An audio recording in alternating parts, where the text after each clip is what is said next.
तो बच्चों सबसे पहले हम होमवर्क वाला पार्ट डिस्कस कर रहे हैं, ठीक है। तो बच्चों याद रहे जो भी इंस्ट्रक्शन आपको दिए जा रहे हैं, चाहे वो आई कार्ड वाले हों या बाकी हों, उन्हें रेगुलर फॉलो करें, ठीक है। खैर बच्चों देखते हैं। सबसे पहले बच्चों मैं होमवर्क वाला पार्ट डिस्कस कर रहा हूँ। तो होमवर्क वाले पार्ट में बच्चों अगर हम देखें तो मैंने मॉड्यूल से कुछ क्वेश्चंस दिए थे। हो सकता है कि उस सीट से एक दो क्वेश्चन दिए हो, तो वो कोई ज़रूरी नहीं, देख लेंगे बच्चों। मेरे हिसाब से इस सीट से कोई क्वेश्चन नहीं दिया था, है ना। तो मॉड्यूल से 4-5 क्वेश्चन कुछ थे, वो देख लेते हैं, ठीक है। तो बच्चों अब आप लोग मुझे बताएं, बच्चों याद रहे आवाज़ कोई नहीं करे। First exercise 29। और कोई बच्चों फर्स्ट में कोई और डाउट? ठीक है, तो बच्चों पहले इसे डिस्कस कर लेते हैं, फिर आगे बढ़ते हैं।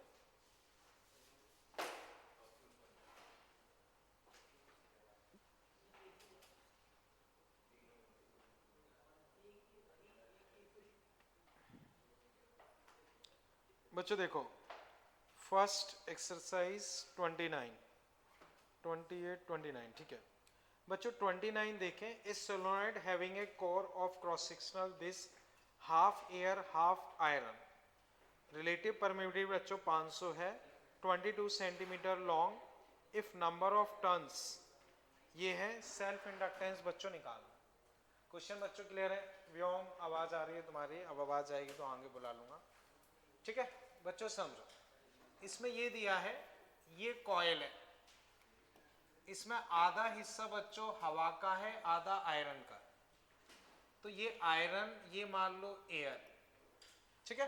बच्चों फॉर्मूला अगर हम सोलेनॉइड का देखें जो हमने कल निकाला था, तो सबसे पहले area pi r square, magnetic field mu naught n i, और number of turns n into L.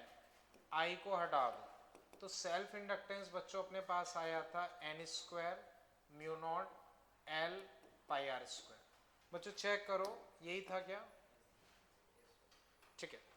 अब बच्चों हवा वाले हिस्से का लिखता हूं, हवा वाले हिस्से का।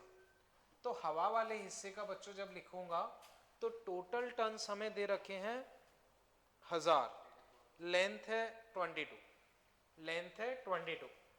तो बच्चों देखो एन अगर मैं लिखता हूं, एन 1000 अपॉन 0.22, तो एन बच्चों पता है, म्यू नॉट पता है। अब हवा की लेंथ लिखोगे, हवा की लेंथ तो 0.11, क्योंकि आधी लेंथ हवा की है, पाई। रेडियस बच्चों हमें दे रखी होगी, एरिया दे रखा है, तो पूरा एरिया बच्चों दे रखा है 4 इंटू 10⁻⁻⁴। तो बच्चों समझो, ये रख दिया वहां से, म्यू नॉट पता ही होता है, लेंथ 0.11 और पाई आर स्क्वायर, ये तो हवा वाले का हो गया। इसका 500 गुना होगा आयरन वाले का, क्योंकि म्यू आर 500 है, 500 प्लस 1 टोटल 501। तो इसको मैं मल्टीप्लाई कर दूंगा 501 से, वो मेरे पास आंसर हो जाएगा, क्योंकि इससे 500 गुना होगा अपना आयरन वाले का। तो 500 प्लस 1 मिला के 501, ये ओवरऑल आंसर आ जाना चाहिए। अब चेक करके बताओ इसमें कहीं कोई दिक्कत लग रही? बच्चों मुझे बताओ, फर्स्ट एक्सरसाइज में जो भी मैंने दिए थे उसमें कहीं कोई और दिक्कत? क्लियर है? ठीक है। फिर बच्चों देखो सेकंड एक्सरसाइज, इसमें मैंने जो भी दिया हो उसमें कोई दिक्कत? 16, ठीक है। और बच्चों कोई डाउट हो? ठीक है, देखते हैं बच्चों। सेकंड में 16, ठीक है। On making a coil of copper wire of length l and coil of radius r, coil of radius r, यहां वायर की रेडियस नहीं है, कॉइल की रेडियस है। On making a coil of copper wire of length l, तो l length का wire है, उससे तुमने आर रेडियस की मान लो कोई कॉइल बनाई। On making a coil of copper wire of length l and coil of radius r, the value of self inductance L.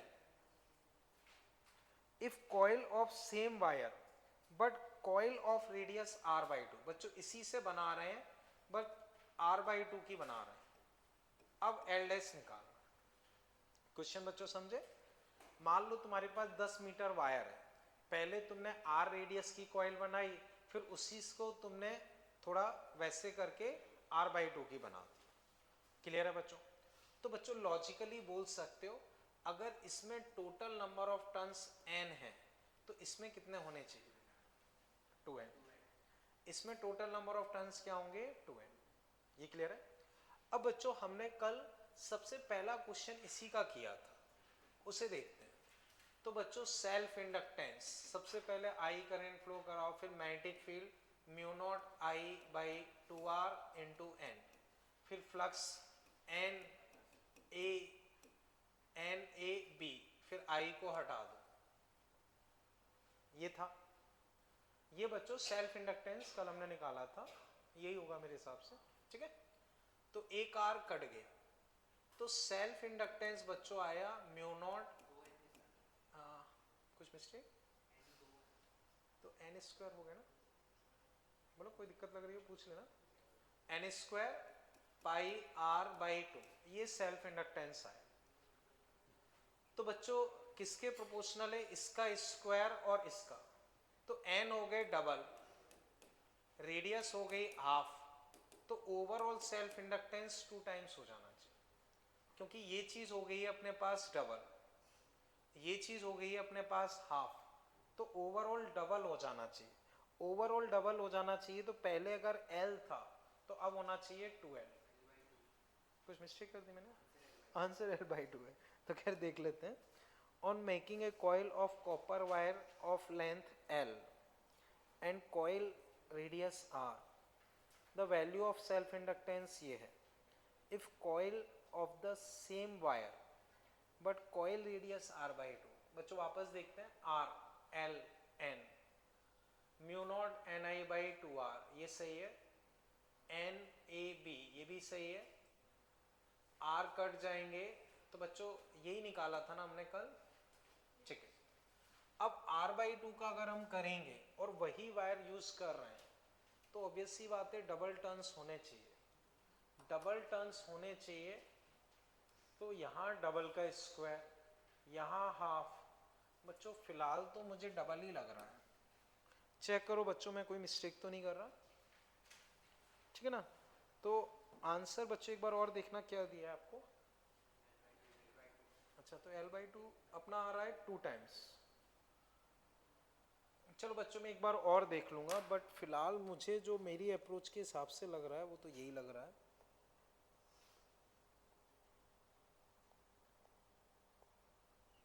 तो बच्चों इसे मैं एक बार और चेक कर लूंगा, बट फिलहाल मुझे आंसर अपने हिसाब से क्या आ रहा है? डबल।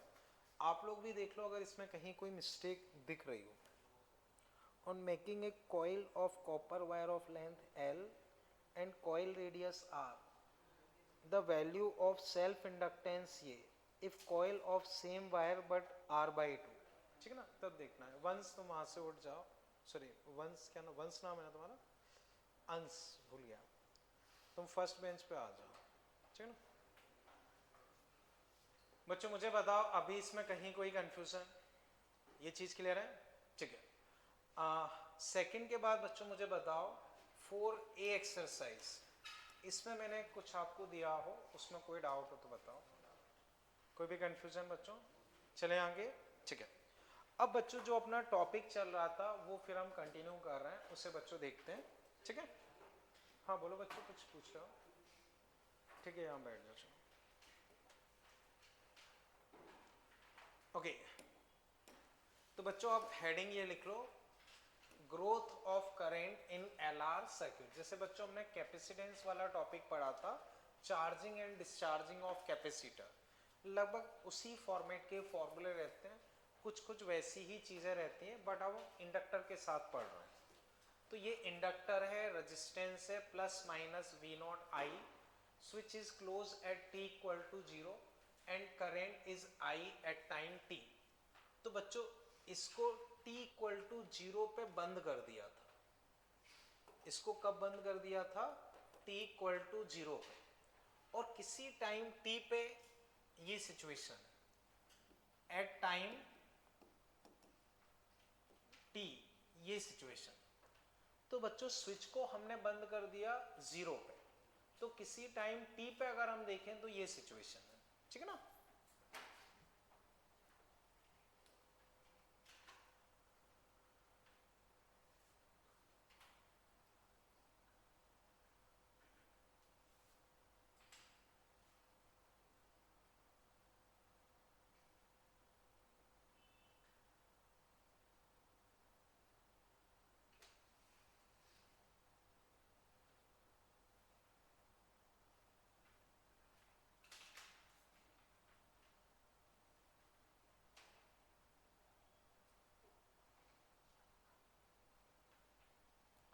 तो बच्चों पहले हम इसका डेरिवेशन डिस्कस कर रहे हैं। डेरिवेशन के बाद बच्चों जैसे अगर हम देखें तो मेंस लेवल पे लगभग फॉर्मूले से काम चल जाता है, केवल एडवांस लेवल पे डेरिवेशन की स्टेप्स वगैरह की ज़रूरत पड़ती है, तो मेंस लेवल तक डेरिवेशन की ज़रूरत नहीं पड़ती है। बोर्ड में भी डेरिवेशन का कहीं कोई यूज़ नहीं है, केवल एडवांस पर्पज से हम बोल सकते हैं कि डेरिवेशंस काम में आ सकते हैं, क्योंकि उसमें बीच में से कुछ पूछ लें तो उस वजह से बस काम में आ सकता है, ठीक है।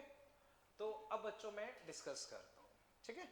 बच्चों समझो, शुरू में हमने इसे बंद किया, तो बिल्कुल बंद करने से पहले बताओ इंडक्टर में क्या करंट होगा, 0। अब हमने इसे बंद कर दिया तो करंट फ्लो करेगा, करंट फ्लो करेगा तो बच्चों बताओ करंट इंडक्टर में बढ़ेगा या कम होगा, बढ़ेगा, क्योंकि शुरू में 0 था, 0 के बाद तो बढ़ेगा ही, तो ऑब्वियस सी बात है बढ़ेगा। तो बच्चों करंट इस तरफ बढ़ रहा है, करंट इस तरफ बढ़ रहा है, तो मैंने लास्ट टर्म पे आप लोगों को बताया था कि अगर करंट इस तरह से बढ़ रहा है तो जो इंडक्टर है वो एक बैटरी की तरह से बिहेव करेगा, तो उसका पॉजिटिव टर्मिनल बच्चों कहाँ होगा, इस तरफ, क्योंकि उसे अपोज करना है। तो बच्चों बैटरी की तरह से बिहेव करेगा और बैटरी का पॉजिटिव टर्मिनल हम इस तरह से कंसीडर करेंगे, और चूंकि करंट इंक्रीज कर रहा है तो हम इसको क्या लेंगे, L d I by d T. ये चीज क्लियर है। तो बच्चों फिर समझो, हमने इसे बंद कर दिया, बंद कर दिया तो करंट इसमें इंक्रीज करेगा, तो इस तरह करंट फ्लो करेगा और इंक्रीज होता जाएगा, ये चीज क्लियर है। तो बैटरी का पॉजिटिव टर्मिनल इधर होना चाहिए, नेगेटिव टर्मिनल इधर, अंश इतना क्लियर है, ठीक।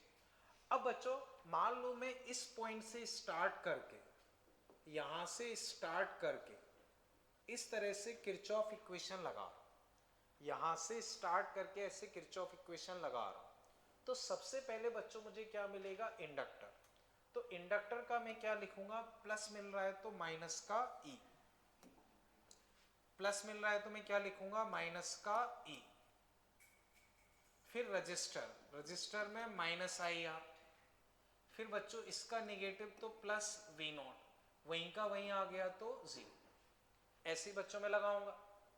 अब मॉड ऑफ ई बच्चों अगर मैं लिखूंगा तो चूंकि इंक्रीजिंग है तो l d I by d t minus I r plus v naught 0, ये क्लियर है। अब बच्चों देखना, इसको उधर भेज रहा हूं, ठीक। तो देखना बच्चों, माइनस का l d I by d t v naught minus I R,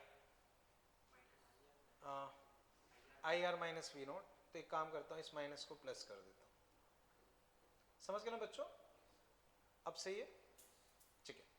अब इसको यहां ले आता हूं, तो डी आई अपॉन वी नॉट माइनस आई r d t upon l, अब वही इंटीग्रेट कर देता हूं, इंटीग्रेट बोथ साइड। तो बच्चों याद करो कैपेसिटर में भी लगभग लगभग सेम अप्रोच थी, तो d I we naught minus I r d t by L, ठीक है बच्चों। अब बच्चों बताओ टाइम 0 पे करेंट क्या था और टाइम t पे करेंट I, बताओ 1/x का इंटीग्रेशन log x, तो इस पूरे का इंटीग्रेशन बच्चों log ये पूरा। अब इसके साथ जो मल्टीप्लिकेशन में होगा वो डिवीजन में आ जाएगा, तो -7 टाइम मतलब ये 0 से I। इधर बच्चों इसका T/L 0 से T। इतना क्लियर है बच्चों? अब बच्चों इस माइनस को मैं यहां भेज रहा हूं, माइनस को यहां भेज रहा हूं और फिर लिमिट रख रहा हूं, तो log V0 minus IR, I की जगह I माइनस log V0, ठीक है ना, V0, ठीक है ना, -0 into R equal to minus का RT/L।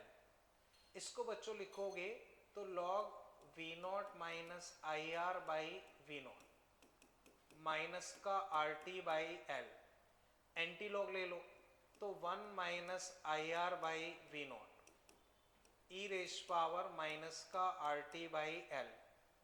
बच्चों इधर उधर कर देता हूं तो 1 माइनस e रेश पावर माइनस का RT/L IR/V0। तो फाइनली बच्चों अगर मैं I लिखता हूं तो V0/R 1 minus e raise power minus का RT/L। तो ये बच्चों अपना फाइनल रिजल्ट आ जाता है। तो एक बार बच्चों इतना कंप्लीट कर लो, फिर हम आगे डिस्कस करते हैं। तो एक बार बच्चों कर लो, फिर मैं इसे वापस एक्सप्लेन करता हूँ, ठीक है? तो एक बार इतना कंप्लीट कर लो, ठीक? पीटीएम में आप शिकायत करोगे? अगर कोई शिकायत होगी तो करेंगे, फालतू में क्यों करेंगे? हाँ बोलो।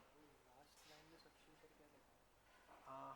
सबसे ऊपर लॉग वो वाला ना, देखो log V0 minus IR minus log V0 minus 0R equal to minus का RT/L, ठीक है? कर लो बच्चों एक बार, फिर हम डिस्कस करते हैं। चिंता मत करो, अभी तुम्हारा मैथ्स में डिफरेंशिएशन चल ही रहा है, उसके बाद ये इंटीग्रेशन तुम्हें इतने आसान लगेंगे कि सेकंड्स में हो जाए, क्योंकि बहुत इसमें कुछ होता ही नहीं है, तो फॉर्मूला सा ही है। तो मैथ्स में अभी पढ़ लोगे तो इतने आसान लगेंगे कि देखते ही हो जाएंगे, ठीक है?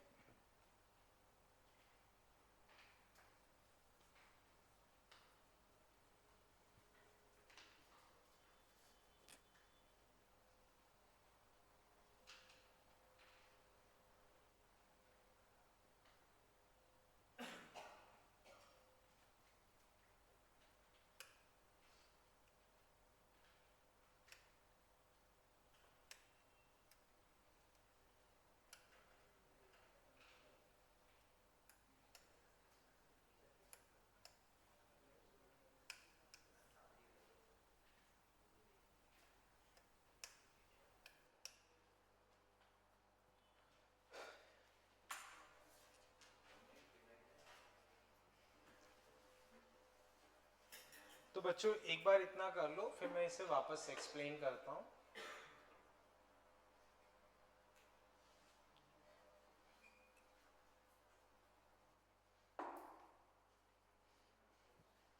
तुम घर पे कुछ पढ़ रहे हो? होमवर्क कॉपी लाते हो रेगुलर? बताओ मुझे।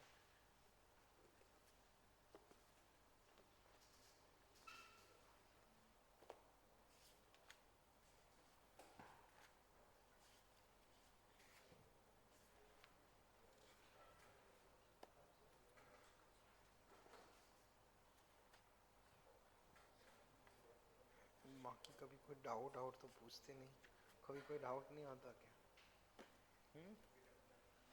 ओके बच्चों इतना कर लिया, कर लो।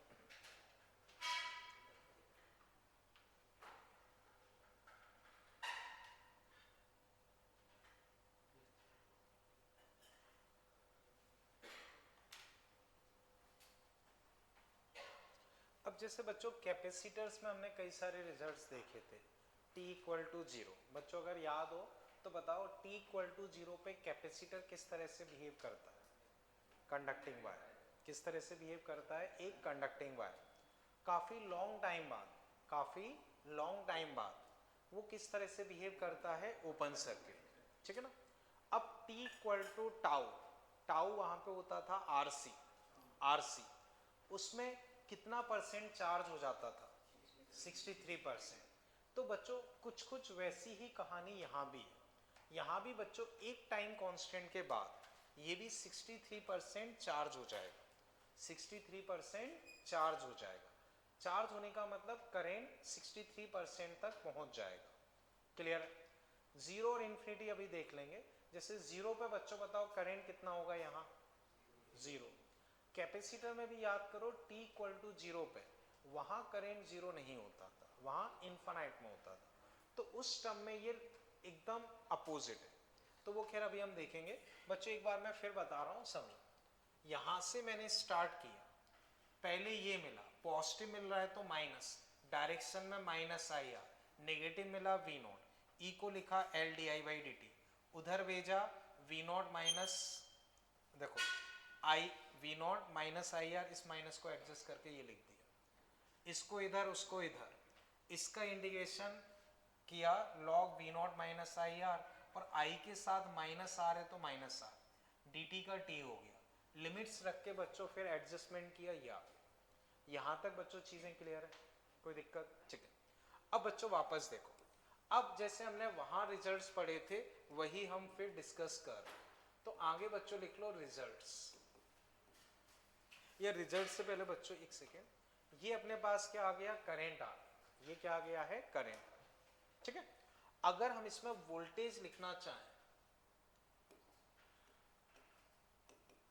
वोल्टेज अक्रॉस इंडक्टर, तो बच्चों वोल्टेज अपने पास क्या हो जाएगा? E अगर मैं लिखता हूं तो l d I by d t, L d I by d T, यही तो होगा L। बच्चों इसको डिफरेंशिएट करते हैं तो V नॉट बाई आर,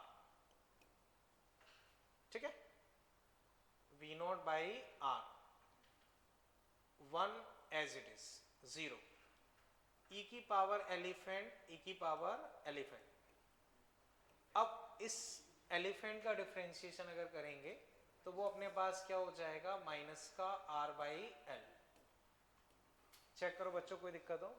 जैसे e की पावर x का e की पावर x, तो e की पावर कुछ भी हो वो वही हो जाएगा। ठीक। अब बच्चों r कट गया, माइनस माइनस प्लस हो गया, l कट गया, तो फाइनली बच्चों EMF या वोल्टेज हम उसके अक्रॉस लिखते हैं तो V not e raise power minus का आर टी बाई एल। तो इंडक्टर के अक्रॉस अगर मैं वोल्टेज लिखता हूं, इंडक्टर के अक्रॉस अगर मैं वोल्टेज लिखूंगा तो V not e raise power minus का आर टी बाई एल। ठीक है, इतना और कर लो फिर देखते हैं। तो voltage L d I by d t, L current. बच्चों अब आई थिंक डिफरेंशिएशन पढ़ चुके हो तो डिफरेंशिएशन तो आसानी लग रहा होगा, ठीक है ना।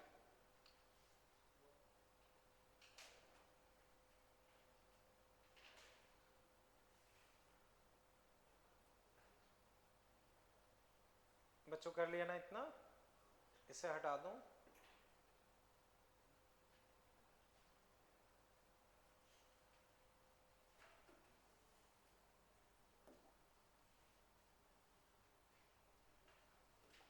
बच्चों अब मैं रिजल्ट्स डिस्कस कर रहा हूं। तो results first at t equal to 0, तो बच्चों इसमें 0 रखो, 0 रखो, तो किसी की भी पावर 0 क्या हो जाती है? 1, 1 माइनस 1 0, तो करेंट कितना हो गया? 0।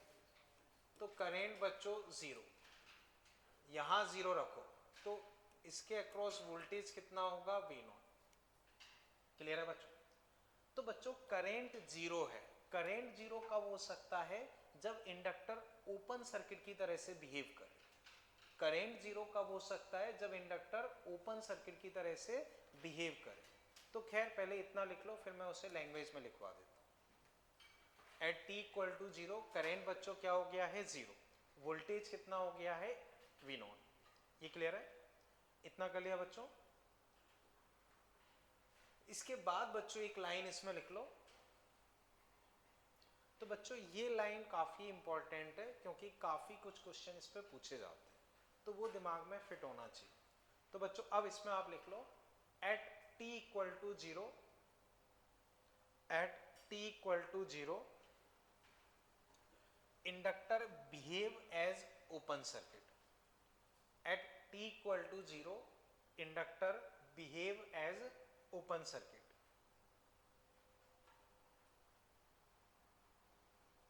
At t equal to 0 inductor behave as open circuit. ये क्लियर है? ठीक है. अब second, at t equal to infinite. Infinite से मतलब होता है काफी लॉन्ग टाइम बाद, या स्टडी स्टेट भी इसको बोल देते हैं, स्टडी स्टेट. तो काफी लॉन्ग टाइम बाद या स्टडी स्टेट में. तो बच्चों अब इसमें लॉन्ग टाइम रखोगे तो ये टर्म जीरो हो जाएगा, पहले भी पढ़ चुके हैं, ठीक है ना. यहां रखोगे तो ये पूरा टर्म जीरो हो जाएगा. तो बच्चों करेंट क्या हो जाएगा, V नॉट बाई आर. और वोल्टेज अगर मैं लिखूंगा तो वो जीरो.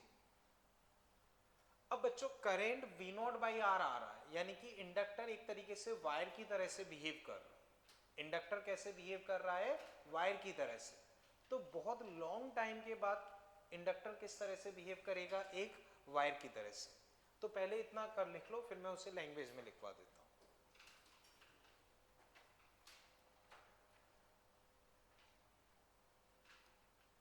ठीक है. अब बच्चों इसमें लिख लो आफ्टर वेरी लॉन्ग टाइम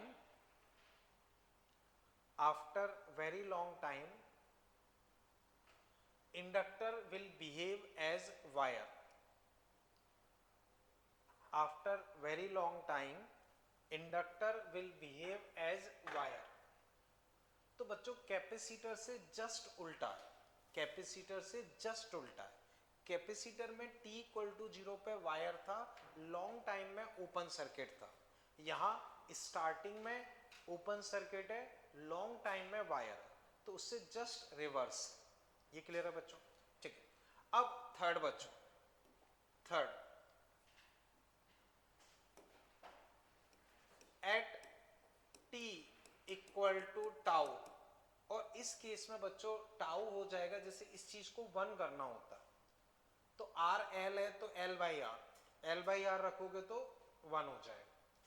तो टाउ यहाँ पे हो जाएगा एल बाई आर. जैसे कई बार हम थोड़ा सा कंफ्यूज हो जाते हैं कि एल बाई आर होगा या आर बाई एल.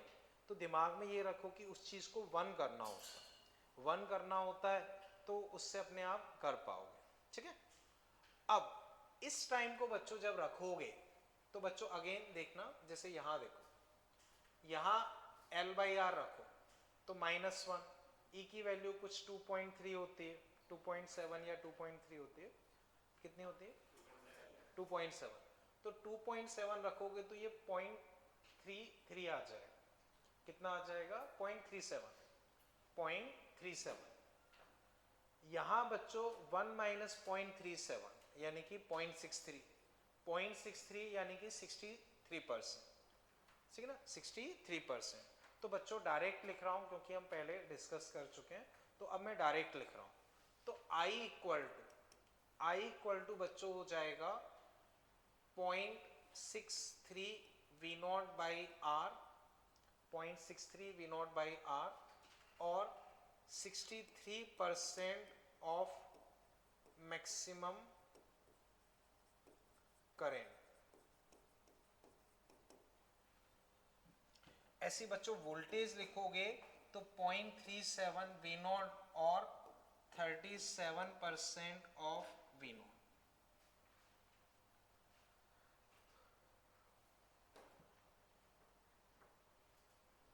ठीक है. अब बच्चों टाइम कांस्टेंट की डेफिनेशन में लिखवा नहीं रहा हूं, मैंने जो पहले लिखवाई है वही है. टाइम कांस्टेंट की डेफिनेशन क्या है? Process time in which process completed by 63%. तो वो टाइम जिसमें प्रोसेस अपनी कितनी कंप्लीट हो जाएगी? 63%. क्लियर है बच्चों? ठीक है. अब बच्चों वापस समझो, टाइम कांस्टेंट बच्चों बताओ कितना आया? बोलो बच्चों. तो वहां भी मैंने बताया था, ऐसे ही समझो. इसका यूज डायमेंशन में भी बहुत ज्यादा होता है. आपसे बोलेंगे कि L बाई आर की डायमेंशन बताओ, बोलो क्या होगी? टाइम. क्योंकि क्योंकि time constant L by r है, तो L बाई आर की डायमेंशन क्या होगी T। इसको नॉर्मल तरीके से करना चाहो तो बहुत टफ, क्योंकि L की डायमेंशन जनरली कभी याद नहीं रहती। रेजिस्टेंस की भी डायमेंशन बहुत टफ होती है, आप नहीं निकाल पाओगे। लेकिन अगर आपको पता हो कि भाई L बाई आर टाइम होता है, तो आप बड़ी आसानी से कर सकते हो। ये समझ गए।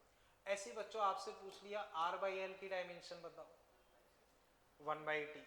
इसके स्क्वायर की डायमेंशन पूछ रही टी स्क्वायर, इसके स्क्वायर की डायमेंशन टी माइनस 2। तो वहां भी हम इसे यूज करते हैं, तो वो पता होना चाहिए। ये चीज क्लियर है? ठीक है। अब बच्चों अगर मैं इसके ग्राफ बनाता हूं, यहां तक कर लिया ना बच्चों? ठीक है। अब बच्चों अगर मैं इसके ग्राफ बनाता हूं, तो वो बच्चों देखो, करेंट और टाइम का ग्राफ बनाता हूं, तो शुरू में बच्चों करेंट कितना था? 0। बाद में करेंट बच्चों V नॉट बाई आर, तो वो ऐसे टेंस करेगा जैसे वहां था, लगभग वही चीज है। तो बहुत ज्यादा डिटेल में मैं डिस्कस नहीं कर रहा हूं। ये बच्चों वोल्टेज का ग्राफ बनाता हूं, वोल्टेज का ग्राफ बनाता हूं। तो शुरू में वोल्टेज बच्चों क्या था? V नॉट, बाद में डिक्रीज होके वो 0 की तरफ टेंस करेगा। कर लो बच्चों। तो जो हमने कैपेसिटर में पढ़ा है लगभग वैसा ही है, तो थोड़ा मैंने फास्टली डिस्कस कर दिया। ठीक।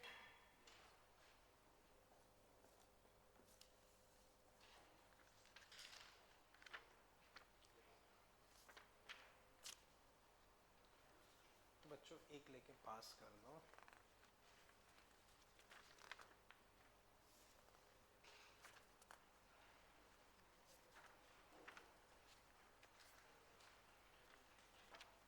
एक लेके पास कर लो।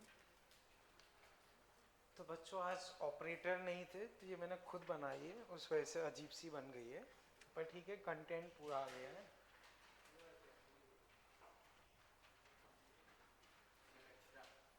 एक्स्ट्रा है वो मुझे दे दो।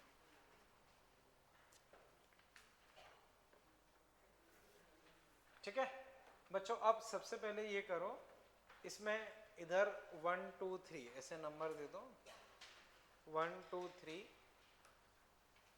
इसको फ्रंट मान लो, 1 2 3। ठीक है। इधर की तरफ बच्चों 4 5 6 7 8 9 10, 4 5 6 7 8 9 10, उस तरह से नंबरिंग दे दो, 4 5 6 7 8 9 10।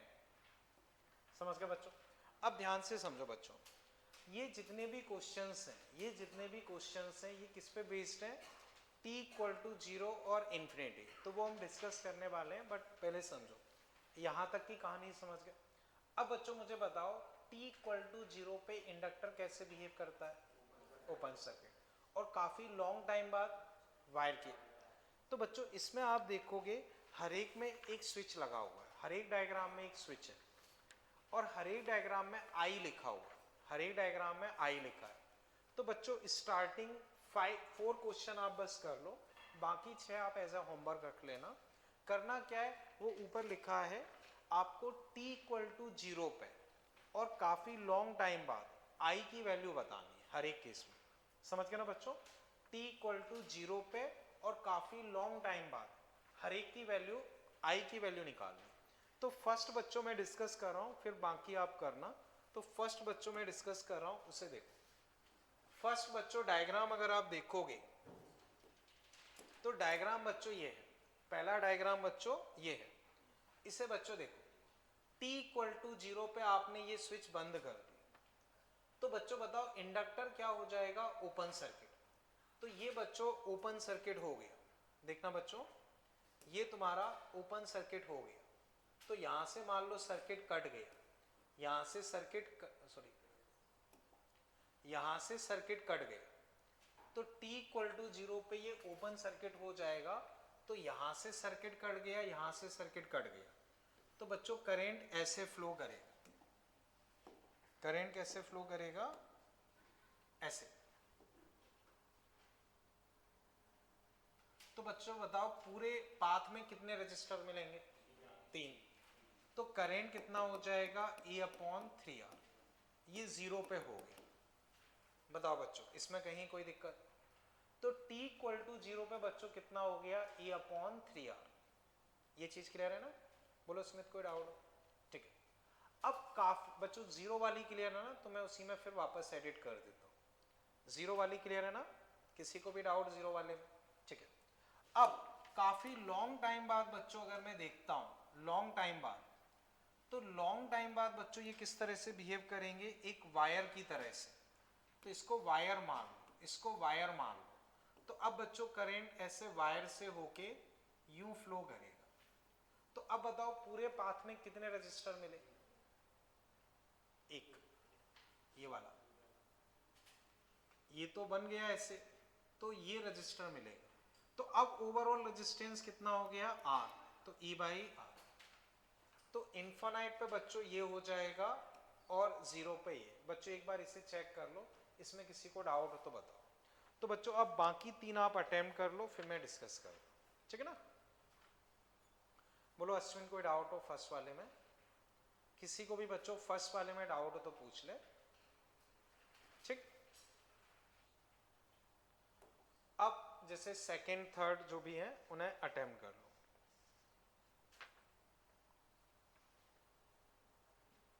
कंसेप्ट बच्चों वही कि t इक्वल टू 0 पे ओपन सर्किट, काफी लॉन्ग टाइम बाद वायर।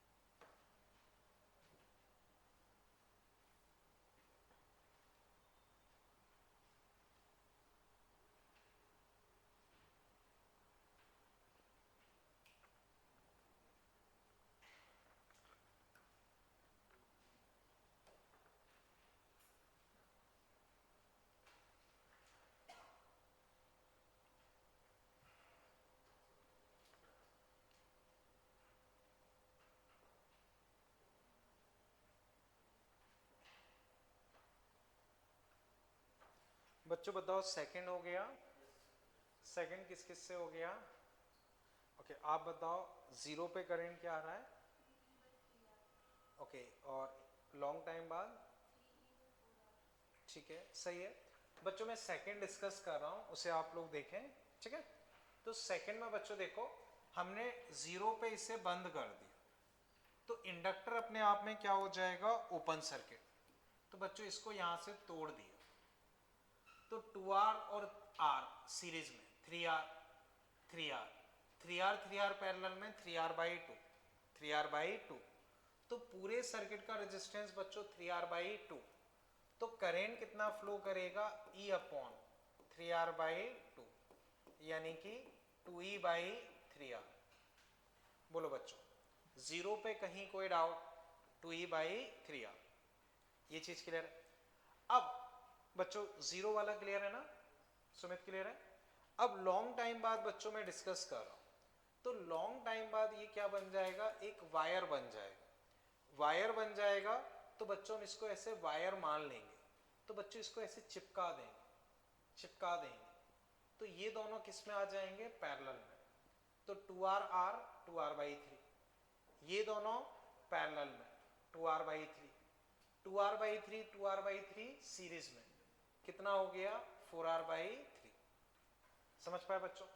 अब अगर करंट लिखूंगा तो E अपॉन 4R बाई 3 कितना हो जाएगा? 3E by 4R।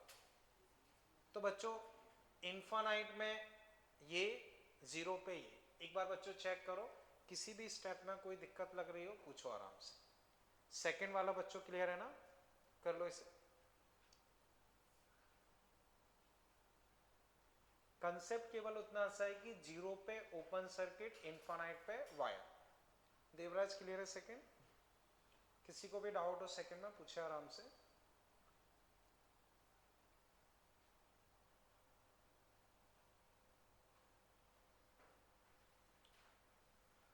बच्चों सेकंड फिर मैं हटा देता हूं, कर लिया ना? ठीक।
ओके बच्चों थर्ड नंबर बताओ अगर किसी से हुआ हो। थर्ड किस किस से हो गया बताएं एक बार। सुमित तुमसे हो गया? जीरो वाला बताओ क्या है? 5e/16r। ओके और कोई बच्चों जीरो पे?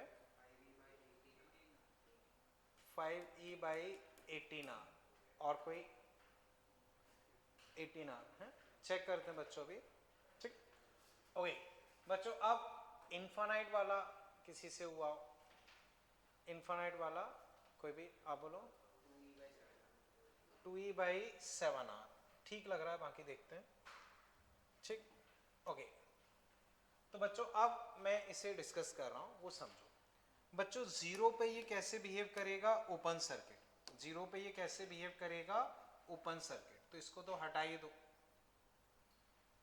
यहां से सर्किट तोड़ दिया। तो बच्चों ये और ये सीरीज में 3 और 6 कितने हो गए? 9। 3 और 6 9। 3 और 3 सॉरी 6। तो ये 9 ये 6, 9 और 6 पैरेलल में। ये दोनों किस में आ गए? पैरेलल में। क्योंकि बच्चों यहां सर्किट टूटा है, इनसे कोई मतलब नहीं। तो ये 9 ये 6 पैरेलल में। बच्चों समझ पा रहे हो ना पैरेलल में या अलग से डायग्राम बनाओ? ठीक है तो 9r into 6r upon 9r plus 6r यानी कि 15r। r कट गए तो 18r/5 ये तो रेजिस्टेंस आया। अब करंट बच्चों लिखोगे तो E अपॉन ये तो 18r/5। तो ये बच्चों करंट आ जाएगा। चेक करो। नहीं अभी बताता हूं, पहले ये बच्चों देखो जीरो वाला समझ गए? जीरो वाले में बच्चों कहीं कोई डाउट? जीरो वाला क्लियर है? ठीक है। अब इन्फानाइट पे अगर हम देखेंगे तो ये एक वायर की तरह से बिहेव करेगा, वायर की तरह से। तो बच्चों जो इस पॉइंट का पोटेंशियल होगा वही इसका होगा। तो इन दोनों को हम एक तरीके से चिपका सकते हैं, इन दोनों को हम एक तरीके से चिपका सकते हैं। तो उससे पहले बच्चों मुझे ये बताओ कि भाई जीरो वाला सबको क्लियर है ना? अब इन्फानाइट पे ये वायर की तरह से बिहेव करेगा। तो ये बैटरी एक बच्चों तुम्हारे पास 3R, या चाहो तो ऊपर ड्रॉ कर लो या ऐसे ड्रॉ करो, वो फर्क नहीं पड़ता है बच्चों। देखो ये 6R, 3R 6R। बच्चों ऐसे ड्रॉ करो या इधर उधर ड्रॉ करो, वो फर्क नहीं पड़ता, एक ही बात है। अब बच्चों ये ऐसे कनेक्टेड है, इसको उस तरफ ड्रॉ कर लो कोई फर्क नहीं पड़ता है। तो अब इसी को बच्चों मैं ऐसे ड्रॉ कर रहा हूं, 3R 3R एक ही बात है। अब ये दोनों पॉइंट अपने चिपके होने चाहिए। तो एक तरीके से बच्चों इनको ऐसे चिपका दो। समझ गए बच्चों? इसका वायर के थ्रू कनेक्टेड है तो इन दोनों का पोटेंशियल सेम होना चाहिए। तो इन दोनों को हम ऐसे वायर से कनेक्ट कर सकते हैं। एक बार बच्चों सर्किट देखो, ये बैटरी, ये 3R 6R 3R 6R 3R 6R इधर लगाओ या इधर लगाओ वो फर्क नहीं पड़ता। तो 3R 3R और दोनों का पोटेंशियल सेम होना चाहिए, तो ऐसे चिपका दिया। अभी समझे? चेक करो कोई कंफ्यूजन हो? सर्किट डायग्राम समझ पाए ना अनुराग? ठीक अनुपम सॉरी, ठीक क्लियर है ना? ओके अब बच्चों मुझे बताओ 3R 3R किस में है? पैरेलल में। तो ये दोनों मिलके कितने हो गए? 1.5R। 6 3 एक दूसरे से डबल है तो बड़े वाले का 1/3 2R। तो R इक्विवेलेंट बच्चों कितना आ गया? 3.5R। तो अब करंट तुम्हारे पास यहां से क्या होगा? E अपॉन 3.5R या 2E/7R। एक बार बच्चों पूरा सर्किट देखो, कहीं कोई दिक्कत लग रही हो पूछो। बोलो अनुपम कोई डाउट हो? देखो मेन चीज ये होती है, आप चाहो तो इनको नाम दे दो। ये A, ये B, ये पॉइंट C, ये वायर बन चुका है। तो ये पॉइंट भी क्या हो गया? C। तो ये रजिस्टर A और C के बीच में होना चाहिए। तो देखो ये ए है, तो वायर से कनेक्टेड है ये ए, ये बी, तो ये भी बी, ये भी बी, ये सी, तो ये भी सी। अब देखो ये ए और सी के बीच में, ए और सी के बीच में, ये भी ए और सी के बीच में, तो ए और सी के बीच में, फिर ये सी और बी के बीच में, तो सी और बी के बीच में, ये सी और बी के बीच में, तो ये भी सी और बी के बीच में। तो अगर ऐसे कंफ्यूजन रहे तो आप पॉइंट्स लेके सॉल्व कर सकते। चेक करो बच्चों, अभी इसमें कहीं कोई दिक्कत हो? ठीक है, क्लियर है बच्चों? भी है बच्चों, ये सबको क्लियर है ना? चेक कर लो, नेक्स्ट कर लो बच्चों। फिर बाकी फिर बच्चों एज ए होमवर्क रख लेना। ये बच्चों आसान सा ही है। इसमें बच्चों देखोगे तो 0 open circuit e by r, ये काफ़ी आसान है। अच्छा 2 आई दिखा दिए बच्चों, उस साइड वाला आई हटा दो, बैटरी वाला ही रख लो, ठीक है ना बच्चों? इसमें 2 आई हैं, तो जो मेन वायर है वो वाला आई रख लो, ठीक है बच्चों? ये हटा दो ना आप, ठीक। अब इससे बच्चों देखो, इसमें ये वाला आई हटा दो, ये वाला आई हटा दो, बस ये आई रख लो। अब ये बच्चों काफी आसान सा है, ये सॉल्व हो गया। बच्चों बताओ 0 पे कितना हो जाएगा? तो बच्चों ये ओपन सर्किट, तो केवल ये रजिस्टर, तो ई बाई आर, खत्म। और लॉन्ग टाइम बाद बच्चों ये वायर बन जाएगा, तो आर आर पैरेलल में आर बाई 2, तो अब करेंट हो जाएगा ई अपॉन आर बाई 2, यानी कि 2e बाई आर। समझ गए बच्चों? तो की कंसेप्ट बच्चों केवल इतना सा है कि भाई 0 पे ओपन सर्किट, इनफाइनाइट पे वायर। क्लियर है आदर्श? ठीक है बच्चों, बाकी इसमें जो 6 क्वेश्चन है वो आप एज ए होमवर्क रख लो, हम नेक्स्ट टर्म पे डिस्कस कर लेंगे। क्लियर है बच्चों ये? ठीक है। अब बच्चों जो मैंने तुम्हें ये सीट प्रोवाइड की है उसे एक बार बच्चों देखो, दूसरी सीट, उसमें बच्चों एक बार क्वेश्चन नंबर 12 देखो, क्वेश्चन नंबर 12।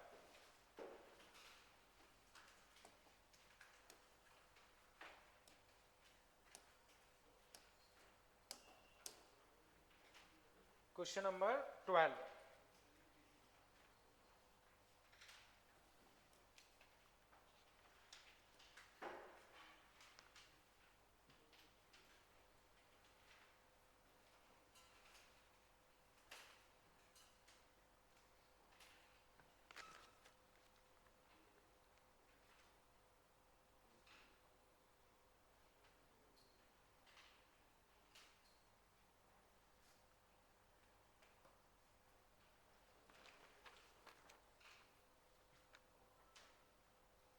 कर लिया बच्चों? कर लो। तो बच्चों क्वेश्चन नंबर 12 अटेम्प्ट करो।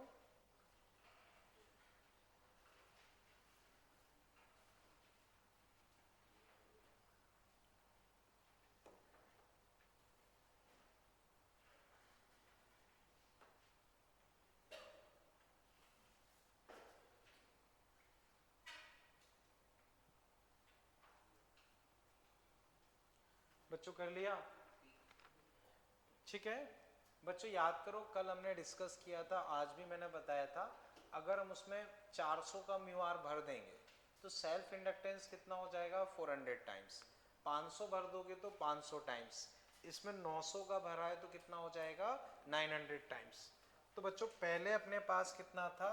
0.18 10 की पावर -3 इंटू 900। अब बच्चों सॉल्व करोगे 162, तो बच्चों 162, ठीक 162 बच्चों, इसे अगर आगे देखेंगे तो इन्होंने आंसर मिली में दिया है तो इसको मिली ही छोड़ देते हैं। 2 0 चले गए तो इसको ऐसे 10 की पावर -3 या 162 मिली हेनरी। समझ गए ना बच्चों? देखो 10 की पावर -3 तो ये आया, इसको लिख सकते हो मिली हेनरी। तो आंसर बच्चों क्या हो गया? बी। अभी बोलो बच्चों इसमें कोई डाउट? ठीक है ना। फर्दर बच्चों इसमें देखो 19 नंबर एक बार अटेम्प्ट करो, 19 नंबर।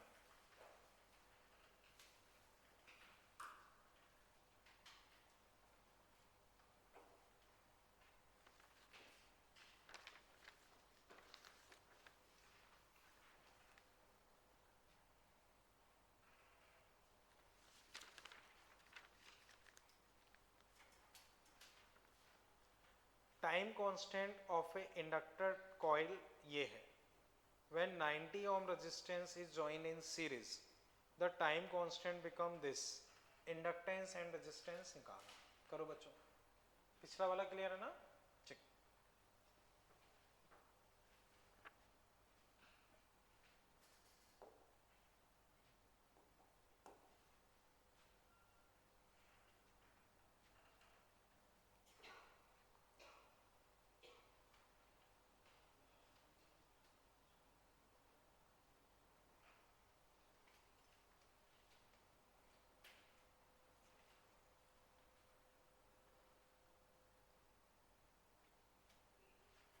क्या आ रहा है देखते हैं अभी। और कोई बच्चों जिसका हो जाए वो 20 नंबर कर सकता है।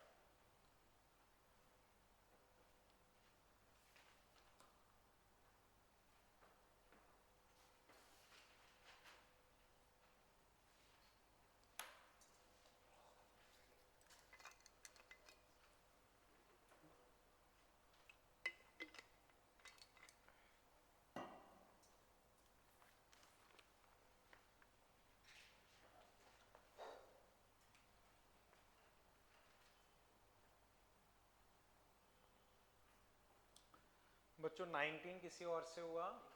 कर लो।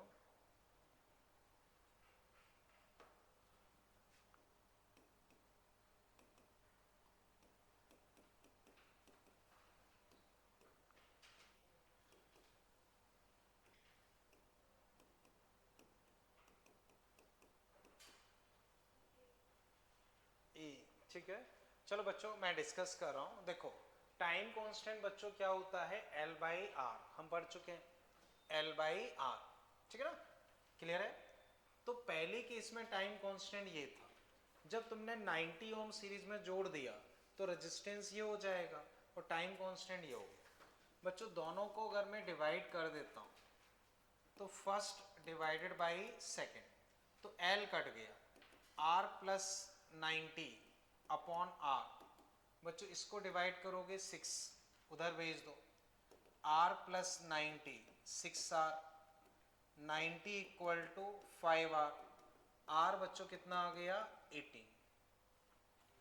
18 बच्चों यहां रखो तो 54, 54 इंटू 10 की पावर माइनस 3 यानी कि 54 मिली हेनरी। तो रेजिस्टेंस 18 ओम और ये 54 मिली हेनरी। बच्चों पूरा चेक करो, कहीं कोई डाउट हो तो पूछो। समझ गए ना बच्चों? अब 20 नंबर बच्चों अटेम्प्ट करो, 20 नंबर। बच्चों ये वाला क्लियर है ना? 20 नंबर कर लो बच्चों।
बच्चों 20 कर लिया?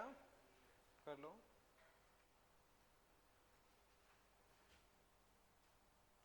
बच्चों ये वाला क्लियर है ना सबको?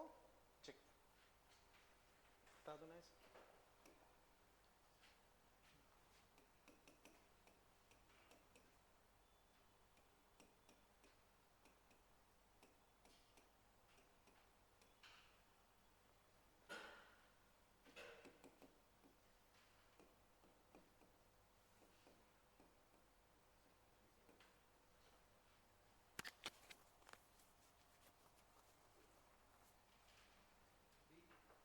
हाँ बोलो बच्चों जिससे हुआ हो। हाँ अब बी ठीक है। वैसे आंसर तो क्या किया तुमने बताओ?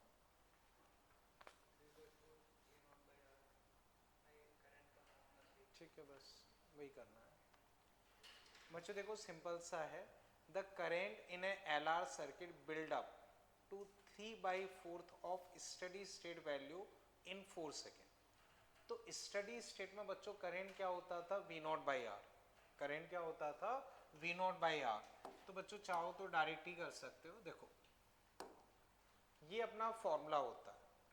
तो I बच्चों कितना हो गया है? 3/4 of steady state. Steady state बच्चों V0/R।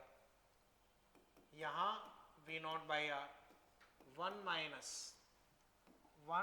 Minus e rays power R। Time बच्चों कितना है? 4 और ये L। एक बार बच्चों इतना चेक करो। I की जगह हमें चाहिए 3/4 ऑफ स्टडी स्टेट वैल्यू और टाइम की जगह बच्चों हमें रखना है 4 सेकेंड। ये चेक करो बच्चों, ये क्लियर है? अब बच्चों V0/R कट गए। इसको इधर लाता हूं, इसको यहां लाता हूं। तो e रेज़ पावर माइनस का 4R/L 1 माइनस 3/4 कितना बचेगा? 1/4। बच्चों लॉग ले लेता हूं तो माइनस का R4L लॉग 1/4। इसी को बच्चों चाहो तो माइनस का R4L माइनस लॉग 4 लिख सकते। लॉग लॉग मतलब माइनस माइनस हट जाएंगे। अब बच्चों L/R अगर लिखोगे तो 4/log4 L/R और L/R ही अपने पास टाइम कांस्टेंट होता है। तो आंसर किस फॉर्मेट में अपने पास? log 2। तो इसको बच्चों लिख सकते हो 4/2log2। जैसे बच्चों 2 का स्क्वायर तो 2 बाहर आ जाएगा तो 2/log2 बस आंसर बच्चों अपने पास क्या हो जाएगा? 2/log2। बताओ बच्चों कहीं कोई दिक्कत हो? ठीक है। अब बच्चों इसमें आप जैसे बच्चों 26, 27, 30 ये एज ए होमवर्क रख लो। 26, 27, 30 ये एज ए होमवर्क रख लो। ठीक है, समझ गए ना बच्चों? तो बच्चों एक तो जीरो इन्फिनिटी वो क्वेश्चन हमने कर लिए। दूसरा बच्चों इस तरह के फॉर्मूले बेस्ड क्वेश्चंस होते हैं। इसके अलावा बच्चों ये समझो जैसे तुम्हें करेंट पता चल गया as a function of time, उसने तुमसे किसी भी टाइम एनर्जी पूछी, तो मान लो आपसे 4 सेकंड पे एनर्जी पूछी तो हाफ L/I² निकाल सकते हो। और कोई चीज़ पूछता है तो वो निकाल सकते हो, वो कोई बड़ी चीज़ नहीं है। मतलब बच्चों यहाँ तक क्लियर है भाई? चले आगे, ठीक है ना? तो इसमें ये 3 एज ए होमवर्क रख लो। ठीक, तो एक तो जो मैंने आज सीट दी है उसमें से 6 क्वेश्चन है और इसके ये 3 क्वेश्चन, इसे बच्चों में हटा दूं। अब जैसे बच्चों हमने वहां पे पढ़ा था डिस्चार्जिंग ऑफ कैपेसिटर, उसमें कोई खास ज़्यादा रिजल्ट नहीं थे, केवल फॉर्मूला था। वैसे ही बच्चों यहाँ भी रहता है। ये हमने पढ़ा था ग्रोथ ऑफ करेंट। अब है बच्चों डिके ऑफ करेंट। तो डिके से पहले बच्चों उसे हमें चार्ज करना पड़ेगा। जैसे कैपेसिटर में भी ये था, डिस्चार्जिंग तुम तब कर पाओगे जब चार्ज कर लोगे। तो सेम बच्चों अब यहाँ हम करने वाले हैं। तो अब नेक्स्ट बच्चों इसमें आप लिख लो डिके इन LR सर्किट। डिके इन LR सर्किट। तो बच्चों हमने क्या किया, शुरू में ध्यान से देखना, काफी टाइम तक इधर स्विच कनेक्ट करके रखा, काफी टाइम तक स्विच 1 में कनेक्ट किया। तो बच्चों देखो ये बैटरी है, बहुत टाइम तक मैं कनेक्ट करके रखूंगा, बहुत टाइम तक। तो बच्चों बताओ इसके अक्रॉस वोल्टेज कितना आ जाएगा, we naught, voltage v naught, current कितना आ जाएगा, ठीक ना, सॉरी वोल्टेज तो जीरो हो जाएगा, करेंट हो जाएगा वी नॉट बाई आर। तो बहुत टाइम तक मैं कनेक्ट करके रखूंगा तो इसमें करेंट कितना फ्लो करने लगेगा, वी नॉट बाई आर। फिर मैं जीरो पे इस स्विच को उठा के यहां से यहां कनेक्ट कर देता हूं और उसके बाद मैं टी टाइम पे डिस्कस कर रहा हूं। तो यही मैंने लिखा है, initially switch was connected to 1, तो पहले स्विच यहां कनेक्टेड था for long time, then at t equal to 0 इसको यहां से हटा के यहां शिफ्ट कर दिया। तो बच्चों जब मैं इधर शिफ्ट कर दूंगा, बताओ इसमें कोई बैटरी दिख रही है? तो बच्चों पहला क्वेश्चन यही रहता है कि हमें पता कैसे चलेगा कि चार्जिंग सर्किट है या डिस्चार्जिंग। तो चार्जिंग सर्किट में बच्चों बैटरी कनेक्टेड होगी, चार्जिंग सर्किट में बैटरी कनेक्टेड होगी, और डिस्चार्जिंग सर्किट में कोई बैटरी कनेक्टेड नहीं होगी। उससे पता चल जाएगा कि भाई चार्जिंग है या डिस्चार्जिंग। सेम बच्चों मैंने कैपेसिटर में भी बताया था, ठीक है। अब देन एट टाइम टी, तो किसी टाइम टी पे अगर मैं देखूंगा तो ये कब है, at time t, at time t. तो बच्चों अब इतना कर लो, फिर मैं आगे डिस्कस करता हूं, ठीक है। किसी टाइम टी पे बच्चों सर्किट इस तरह का होगा, क्योंकि केवल ऊपर वाला सर्किट रह जाएगा,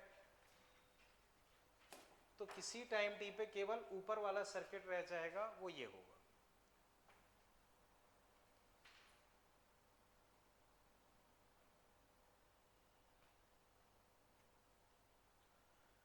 तो बच्चों इसमें कुछ खास नहीं रहता है, केवल एक फॉर्मूला रहता है और सीधा सीधा फॉर्मूला बेस्ड क्वेश्चन रहता है, उससे ज्यादा इसमें नहीं रहता, ठीक है।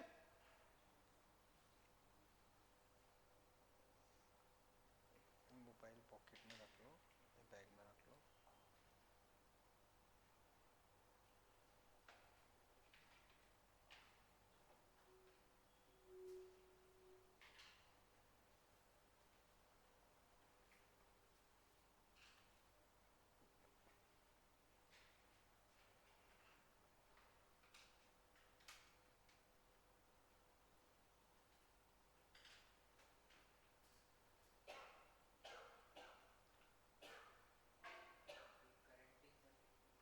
करेंट इन सर्किट, वो किसी टाइम वो अब निकालेंगे, ठीक है ना, खैर इसको अभी उतनी ज़रूरत नहीं है, वो अभी सॉल्व करेंगे। At any time T current in circuit, मान लो आई है, अब उस आई को निकालेंगे। At any time T current in circuit मान लो आई है, अब वो हम निकालेंगे।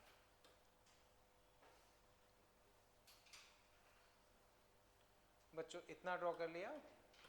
तो बच्चों अब इसके बाद की चीजें मैं डिस्कस कर रहा हूं, इसके बाद की चीजें फिर मैं डिस्कस कर रहा हूं, वो बच्चों समझते हैं, ठीक है। तो बच्चों इसमें स्ट्रेट फॉरवर्ड है, ज्यादा कुछ है नहीं, तो देखते हैं। बच्चों इतना कर लिया ना, कर लो।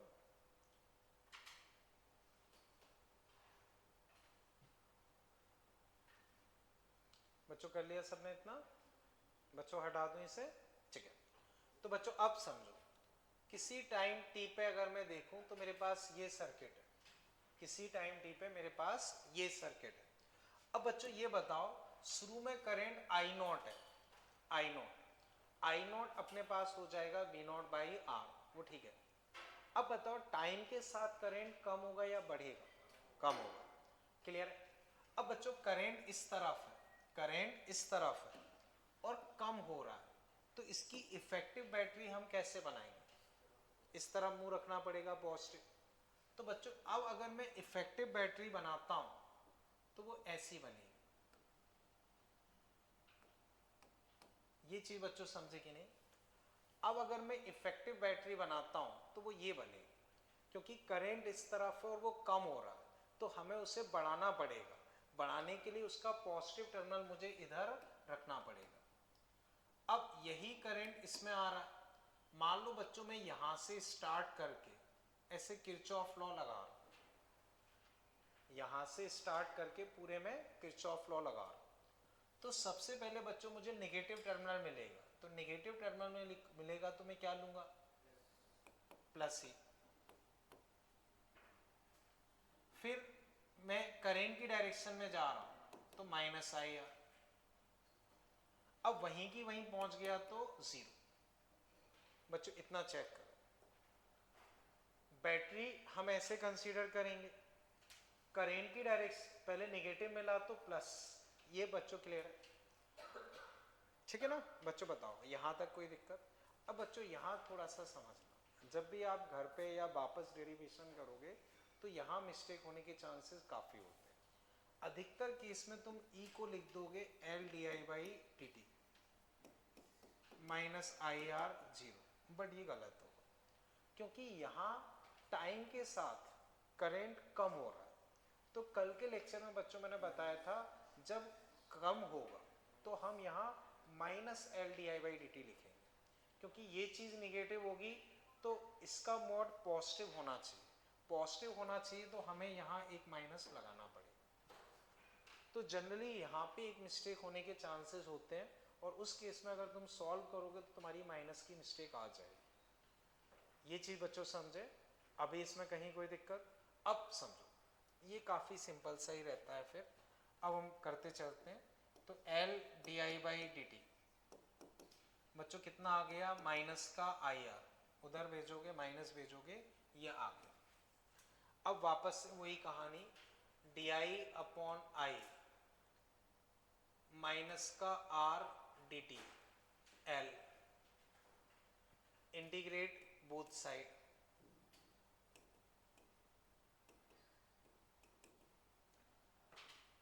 तो बच्चों d I upon i minus का R by L d t. बच्चों टाइम जीरो पे मान लो करंट आई नॉट है, टाइम जीरो पे करंट आई नॉट क्या हो जाएगा? वी नॉट बाई आर, और किसी टाइम टी पे करंट आई। बच्चों 1 बाई एक्स का integration log x, i not से आई माइनस का R by L d t का टी, जीरो से टी। अब log i minus log i naught, बच्चों माइनस का R t by L minus zero, तो log i by i naught minus का R t by L, ठीक है? I by i not e raise power minus का R t by L, तो i बच्चों यहां से कितना हो जाएगा? I not e raise power minus का आर टी बाई एल। एक बार बच्चों इतना कंप्लीट कर लो, फिर हम आगे डिस्कस करते हैं। बच्चों वहां भी देखोगे तो Q equal to Q naught e raise power minus का t by R C, format same ही है। वहां चार्जिंग में देखोगे तो Q equal to Q naught one minus e raise power minus का टी बाई आर सी, तो वो वाला फॉर्मेट भी सेम है। इतना बच्चों एक बार कंप्लीट कर लो, फिर हम आगे डिस्कस करते हैं, ठीक है ना?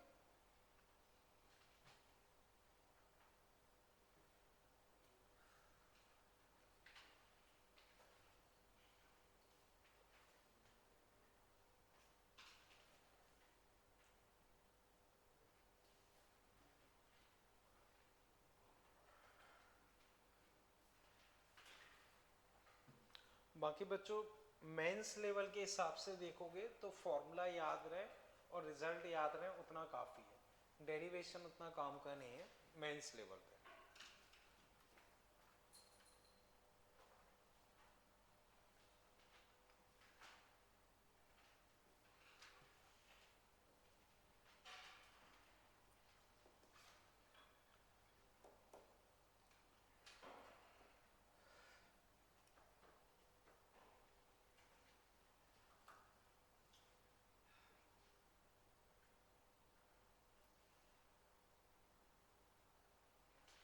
तो बच्चों जनरली इसमें बस यहाँ एक मिस्टेक होने के चांसेस रहते हैं, बाकी थोड़ा सा सिंपल ही रहता है, कोई दिक्कत नहीं। यहाँ अगर वो माइनस नहीं लोगे तो plus R t by L आ जाएगा, तो उस हिसाब से करंट बढ़ता चला जाएगा, जबकि एक्चुअल में करंट कम होना चाहिए, तो वो एक मिस्टेक होने के चांस रहते हैं, बाकी आसानी रहता है।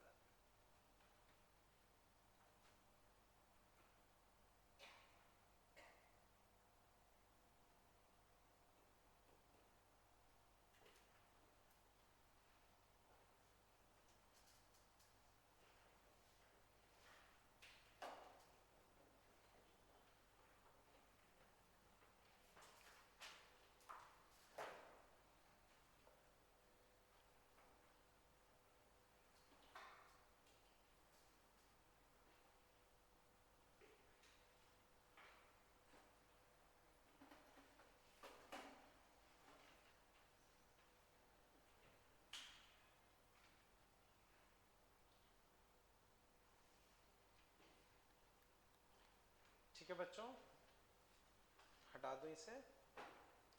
अब बच्चों देखो ये करंट आ गया, अगर मैं इसमें वोल्टेज अक्रॉस इंडक्टर लिखता हूं,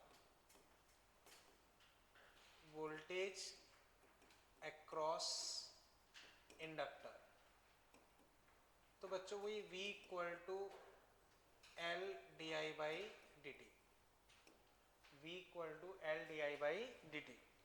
तो अब बच्चों अप्लाई करोगे तो मैं डायरेक्टली लिख देता हूं V equal to V naught e raise power minus का R t by L, V equal to V naught e raise power minus का आर टी बाई एल।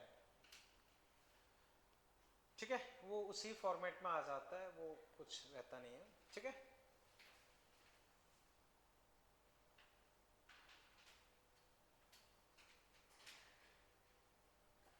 इतना बच्चों क्लियर है भाई। अब बच्चों इतना कंप्लीट कर लिया ना। इसमें बच्चों अगर हम रिजल्ट्स देखें तो रिजल्ट्स, ठीक है, रिजल्ट्स बच्चों अगर मैं देखूंगा तो t इक्वल टू 0, i बच्चों i not, v v not रखो, ये 0 i नॉट v नॉट, ठीक है ना। First, second, t equal to infinite और स्टडी स्टेट, i 0 v 0, बच्चों इनफाइनाइट रखोगे दोनों 0 हो जाएंगे।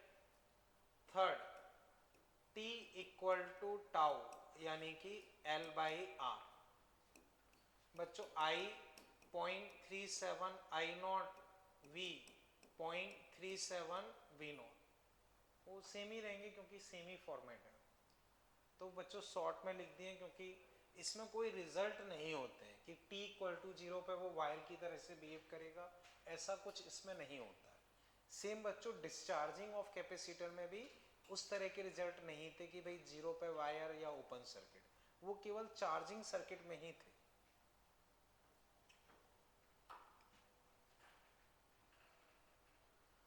ठीक बच्चों,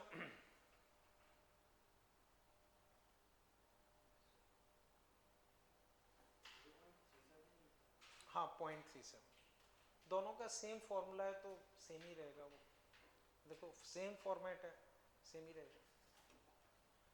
बच्चों इतना भी क्लियर है, कर लिया आदर्श इतना। बच्चों इसे फिर मैं हटा देता हूँ। ये बच्चों अगर मैं इसमें ग्राफ देखता हूँ, ठीक है ना, ग्राफ, तो बच्चों दोनों के ग्राफ एक जैसे ही होंगे, तो एक ही साथ में दिखा रहा हूँ। यहाँ पे देखोगे तो 0, ये आई नॉट, ये वी नॉट, टाइम के साथ बच्चों दोनों 0 की तरफ टेंस करेंगे, बस ये ग्राफ हो जाएगा। तो आई और वी दोनों के ग्राफ एक जैसे होंगे तो मैंने एक ही साथ दिखा दिया।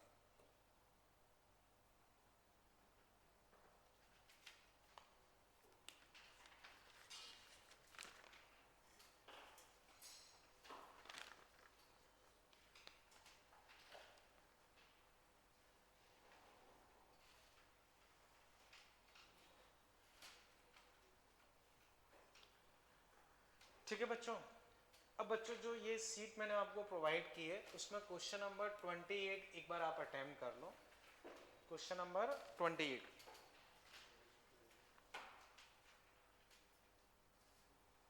बच्चों जो ये सीट प्रोवाइड की है उसमें क्वेश्चन नंबर 28।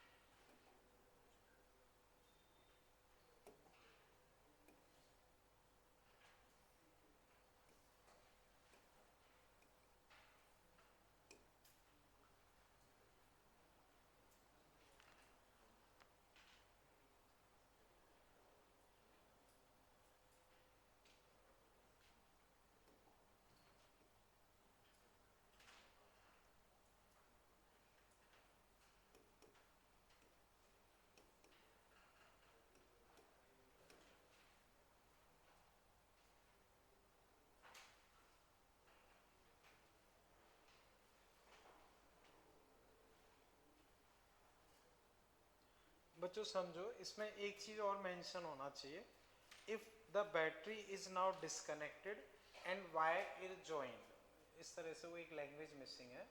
बच्चों समझो, देखो शुरू में इसमें करंट ऐसे फ्लो कर रहा है, तो इसमें बच्चों इस तरह से लिखा होना चाहिए, now battery is disconnected, now battery is disconnected and both wire are joined with conducting wire, both terminal are joined with conducting wire, तब वो थोड़ा सा टर्म मिसिंग है, क्योंकि बैटरी को केवल डिस्कनेक्ट कर दोगे तो कुछ होगा थोड़ी, तो वो एक उसमें टर्म मिसिंग मान लो कि बैटरी को डिस्कनेक्ट करके इसके तार को ऐसे जोड़ दिया, तार को ऐसे जोड़ दिया, तब आपको बताना है, तो वो एक लाइन इसमें मान लो मिसिंग हो गई है।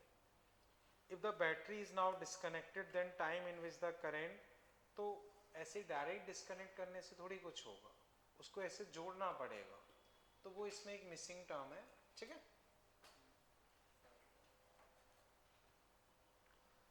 तो time in which current will decay to 1/e of its steady state value, तो बच्चों 1/e of steady state value, ठीक है ना। तो 1/e होने में कितना टाइम लेता है बच्चों, कर लो कर लो, चलो कर लो, हाँ बोलो, हाँ, क्या किया बताओ।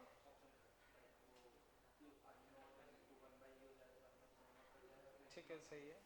और बच्चों, बच्चों डायरेक्ट करना चाहो तो डायरेक्ट भी कर सकते, क्योंकि 1/e हो जाता है टाइम कांस्टेंट, 1/e कब हो जाता है टाइम कांस्टेंट, तो डायरेक्ट करना चाहो तो डायरेक्ट भी कर सकते हो, और वैसे करना चाहो तो वैसे भी कर सकते हो। तो डायरेक्ट करना चाहो तो वो पहले मैं बता रहा हूँ, 1/e हो जाता है टाइम कांस्टेंट यानी कि L/R, L 50, R 10, तो 5 सेकेंड। 1/e कितने टाइम में हो जाता है टाइम कांस्टेंट में, तो L/R यानी कि 5 सेकेंड। अब मान लो अगर हम प्रॉपर फॉर्मूले से करना चाहें तो I equal to I not e raise power minus का RT/L, तो I not by e, I not e raise power minus का RT/L, आई नॉट कट गए, तो e की पावर -1, e की पावर माइनस का RT/L। अब बच्चों कंपैरिजन करोगे तो 1 इक्वल टू RT/L, तो T इक्वल टू L/R, वही आंसर आ जाएगा। तो डायरेक्ट करना चाहो तो 1/e कब होता है एक टाइम कांस्टेंट में, तो वो आंसर बस खत्म। चेक करो बच्चों इसमें कहीं कोई दिक्कत, समझ गए ना ये, तो डायरेक्ट भी कर सकते हो, फॉर्मूले से भी कर सकते हो, अभी इसमें कोई कंफ्यूजन, ठीक, ओके। फर्दर बच्चों इसमें फिर हम देखते हैं, ये चीज क्लियर है ना बच्चों, ठीक। तो बच्चों जनरली इसमें सिंपली इसी तरह के फॉर्मूले बेस्ड क्वेश्चंस होते हैं जो कि हो जाएंगे, तो वो बाद में देखते हैं। बच्चों ये कर लिया ना, बच्चों कर लो इसे, फिर मैं आगे डिस्कस करता हूँ।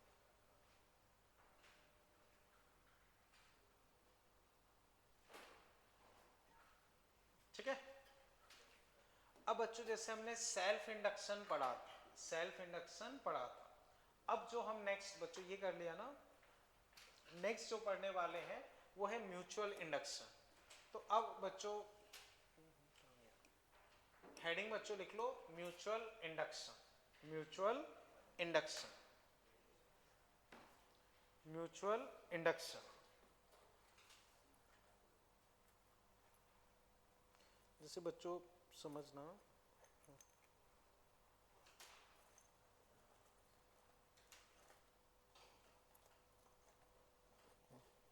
ओके बच्चों जस्ट ये मान लो ये एक बड़ी कॉइल है, ये एक मान लो छोटी कॉइल है, तो इस तरह की बच्चों सिचुएशन, इस बड़ी कॉइल के सेंटर पे मान लो एक छोटी कॉइल रखी। अब बच्चों इसमें अगर मैं करंट फ्लो करवाऊं, बच्चों मान लो बड़ी कॉइल में अगर मैं करंट फ्लो करवाऊंगा तो यहाँ सेंटर पे मैग्नेटिक फील्ड आएगा या नहीं आएगा, आएगा। तो छोटी कॉइल से कुछ फ्लक्स एसोसिएट होगा या नहीं होगा। तो बच्चों जब मैं बड़ी कॉइल में करंट फ्लो करवाऊंगा तो छोटी कॉइल से कुछ ना कुछ फ्लक्स एसोसिएट हो जाएगा। इस फ्लक्स को हम बोलते हैं म्यूचुअल फ्लक्स। इस फ्लक्स को हम क्या बोलते हैं? Mutual flux. जबकि पिछले केस में क्या था, हम इस कॉइल में करंट फ्लो करवा रहे थे और इसी कॉइल से फ्लक्स एसोसिएट हो रहा था, जिसको हम क्या बोल रहे थे? Self flux. यहां हम इसमें करंट फ्लो करवा रहे हैं और इससे फ्लक्स एसोसिएट हो रहा है, जिसको हम क्या बोल रहे हैं? Mutual flux. अब बच्चों अगर मैं इसमें ज्यादा करंट फ्लो करवाऊंगा तो मैग्नेटिक फील्ड कम होगा या ज्यादा? तो फ्लक्स क्या होगा? ज्यादा। तो जैसे वहां फ्लक्स करंट पे डिपेंड कर रहा था, यहां भी फ्लक्स किस पे डिपेंड करेगा? करंट पे। Phi is proportional to I. Proportionality हटाओगे, एक कांस्टेंट लोगे m, जैसे वहां l लेते थे यहां लेते हैं m। l वहां पे था कोफिशिएंट ऑफ सेल्फ इंडक्शन, यहां m क्या हो जाएगा? Coefficient of mutual induction. समझ गए बच्चों? अब बच्चों जिसमें हम करंट फ्लो करवाते हैं उसको जनरली बोल देते हैं प्राइमरी कॉइल। इसको क्या बोल दिया? Primary coil. और जिस दूसरी कॉइल में हम डिस्कस करते हैं उसको हम क्या बोल देते हैं? Secondary coil. तो प्राइमरी कॉइल से करंट फ्लो करवाएंगे तो सेकेंडरी से फ्लक्स एसोसिएट हो जाएगा, वो फ्लक्स इस पे डिपेंड करेगा। प्रोपोर्शनलिटी हटाओगे, कांस्टेंट लोगे, वही अपना क्या हो जाता है? Coefficient of mutual induction. इतना बच्चों समझे? तो बच्चों अब पॉइंट बना के इसमें बच्चों लिख लो आप, when two coil are placed very close to each other, then current passing through one will produce magnetic flux across other, secondary coil. This flux is called mutual flux. Flux in secondary coil is directly proportional to current in primary coil. Phi proportional to I, proportionality हटाया, m लिया, m constant है, constant को हम क्या बोलते हैं? Coefficient of mutual induction. समझ गए ना बच्चों इतना? तो इतना बच्चों एक बार कंप्लीट कर लो, फिर हम आगे डिस्कस करते हैं। तो जो हमने सेल्फ में पढ़ा था लगभग वैसी ही चीजें